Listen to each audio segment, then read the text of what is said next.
attack.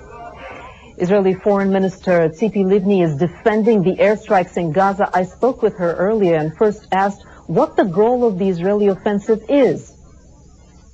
To change realities on the ground, to change the equation in which Hamas targets Israeli civilians, without the understanding that Israel is not ready to live in a neighborhood in which Hamas decides when to attack and when to stop. They need to understand that Israel is a sovereign state and they cannot attack our citizens. How do you intend to accomplish this? There have been 277 people killed. Those security structures have been targeted. There have been children. There have been civilians also killed. Israel targets only military targets and places in which we know that Hamas members are or stay, and headquarters of Hamas. Unfortunately, during this kind of raids and attack, there are some civil casualties. But Israel took all the necessary steps in order to warn the civilians before the attacks, to leave the places in which they know that Hamas stays, but in a war like in a war. But according to our values and according to our policy and strategy, we are trying to avoid any kind of civil casualties or to minimize civil casualties during these attacks, even though, as you can imagine, it's impossible to avoid it completely. Is a ground attack in the making? We have seen tanks, we have been seen soldiers on the border with Gaza. As Israel took, in the past we tried everything in order to give peace and quiet to our citizens. We embraced and we accepted the truce that was initiated by the Egyptians, that was violated on a daily basis by Hamas by targeting Israel.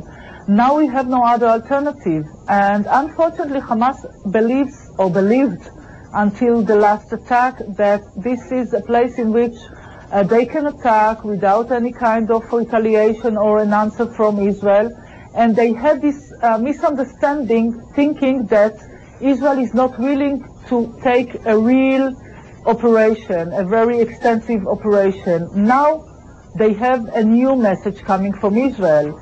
We are determined to continue until we change the equation and the situation on the ground. They need to understand it, and but now this is decisions that we are going to take in the cabinet in the next days. But will there be a ground invasion? This is something that we'll need to decide according to the situation on the ground.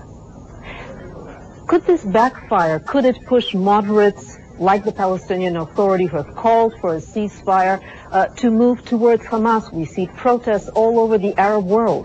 Could it backfire? We see also rockets being fired further deeper into Israel. Today, an Israeli man was killed. The problem is, this is true, the problem is that Hamas abused the truce in order to get missiles with longer range, and now, since Israel accepted the truce, more Israeli civilians are under threat.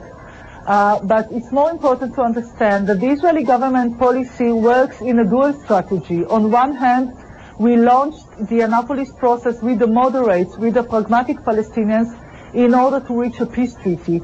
This can work only if simultaneously we can work against Hamas, against terror, and against the extreme Islamist organization, and Hamas is one of them. So in order to strengthen the moderates, we need to confront extremism. Now, I know that there are some demonstrations, and I know that the pictures, especially in Al Jazeera, is something that can provoke some part of the Arab world. But I do believe truly that what we are doing serves the interest of all the moderates in the region and the entire Palestinian people, as well as Israel, as well as Israelis. Well, as we mentioned earlier, some of the most intense bombing was on Gaza's border with Egypt.